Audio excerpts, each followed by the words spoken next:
When history goes back and talks about the crimes at the very top of our federal government, they usually talk about the cover-up more than the actual crime.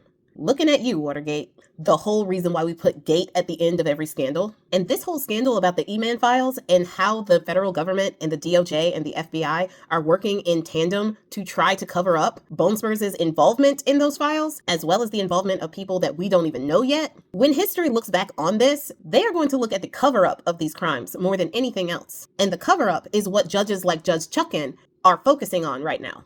Now, I did a video the other day saying that Judge Chutkan, on the 25th of November, right before the attacks in DC happened, had ordered the Bonespurs administration to give up files, not only of the E-Man files, but also all of the directives and communications between the FBI and the DOJ pertaining to those files and how those files were redacted, as well as anything that had anything to do with Bonespurs in those files, and any type of communications that helped Pam Bondi prepare for that meeting that she had with Bonespurs in May. But that wasn't the only case where people were trying to get information on what happened behind the scenes when it came to looking into and reviewing these files. Now, since the discharge petition went through and the nearly unanimous votes in the House and the Senate forced Bonespurs to actually sign a bill that he and Mike Grinder Johnson was trying to keep off the House floor for months, even going so far as to put provisions in the CR, the continuing resolution that they knew the Democrats wouldn't vote for, specifically because they wanted to shut down the government in time, where he didn't have to swear in Adelita Guajalva. Yes, I think that whole thing was orchestrated so that they could delay the vote on the E-Man files, because they knew that if it came to the floor, what happened is exactly what was going to happen. Now, since that time, they have 30 days to get it done and release those files, which means that they have to release them no later than the 19th of December. And the first thing that the Bonespurs administration does is they go back to the judge. They go back to a federal judge to try to get them to release transcripts of grand jury testimony in the E-Man case. Now, people would think that this is a genuine gesture, that trying to get the judge to release testimony from the grand jury is them trying to be transparent. It is anything but. The federal rule under Criminal Procedure 6E and Criminal Procedure 6 makes it unlawful for the federal judge in that case to release grand jury testimony. Now, note that I said that it makes it unlawful for the judge to release grand jury testimony. The DOJ also has access to all of this and can release redacted versions of that testimony if they wanted to. But they are trying to make a show of going through the courts in order to get them to do it, knowing that Criminal Procedures 6E actually exists, and so they can't do that.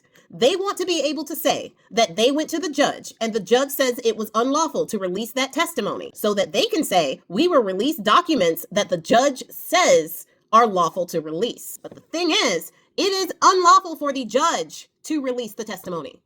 They can release it, and judges have ruled that they can release it. And there is a law on the books passed by Congress and signed into law by the POS of the United States that says they can release redacted versions of those files.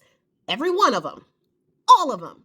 But they are using that to trick their base and anyone who doesn't know about the law, to say that they're trying to get it released, but they can't because the judge told them that it was unlawful to release those files. So that's why they keep with that wording of we'll release everything that we can as long as it is lawful, as if they actually care about the law. You notice that they don't care about the law when it happens to be anything else. They don't care about the law when they're big booming boats near Trinidad. They don't care about the law when they are kidnapping people off the street without due process. They don't care about the law when it comes to discrimination and them firing people that they're not supposed to be firing and dismantling our government unlawfully and renaming buildings and departments of our federal government without Congress consent. They don't care about the law when it comes to that. But when it comes to these files, though, they are always trying to say, we will follow the law. And it's only because they are trying to trick you into thinking that the law is doing anything other than what it's doing. They also started that bogus investigation in order for them to say that they are following the law and they will only release lawful files that are not prohibited by the courts. It's all a ploy for them to cover up and hide the files that they know will incriminate their deity. And the thing about that is, it is the DOJ and FBI. They decide what they deem as lawful when it comes to releasing these files. And even Mike Grinder Johnson is talking about how he doesn't want to create more victims, talking about the billionaires who could be implicated in the files. He acts like they're defenseless little victims who don't have an army of lawyers who can prove their innocence if they are implicated by the files. They aren't victims. None of them. But they want you to think they are. So now, judges like Judge Chutkan and also people like Jason Leopold are trying to get a look behind the scenes to see how this cover-up is actually unfolding. Jason Leopold is from Bloomberg, and he filed a Freedom of Information request. And he got dozens of emails from the FBI from that request. These emails not only give us a look at how many thousands of overtime hours these people had, it also shows how many departments were involved, people pulled from their normal jobs to review those files. And it also shows that emails were sent to people like Dan Bongino to get clarity on how to redact and review those files. Those emails also show that they used funding from counterintelligence as well as international operations to pay over $850,000 in overtime alone between March 17th and March 22nd. They required FBI agents to work nights and weekends for this review. They had training via PowerPoint as well as a video training to teach people how to review the files. That's a lot of work for a hoax, isn't it? FBI personnel clocked 4,737 hours of overtime between January and July, with 70% of that being in March. So if we're keeping up with the timeline, in February, Pam Bondi said that those files were on her desk. In March, they had a massive undertaking with FBI agents and other agents from other departments come together to work overtime, nights and weekends, to go through the files and start redacting things that they had directives to redact. For now, we don't know what those directives were. But from the order from Judge Chutkan to get all communications about directives and other things like that, we're about to find out soon. Now, we also know that in April, there was an email talking about how many cameras were in E-Man's prison. There were 147 cameras in that prison with 8.08 terabytes of footage. Cameras stationed all over the facility, except for one place where the cameras were inactive, in the special housing unit where E-Man was kept. Those cameras, during the time in question, were inactive. Now, that email went out in April, and we know that in May, two things happened. One, Virginia Goffrey transitioned. And two, Bone Spurs was told by Pam Bondi that he was in, around, about, and all up in those files. And it was a month after that, in June, that they decided to tell the American public that the files did not exist.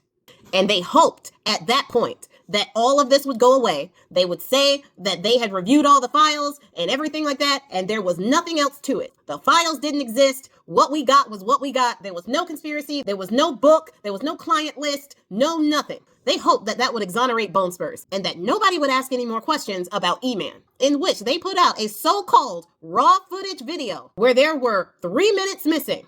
And the metadata showed that it had been doctored in Adobe Premiere Pro.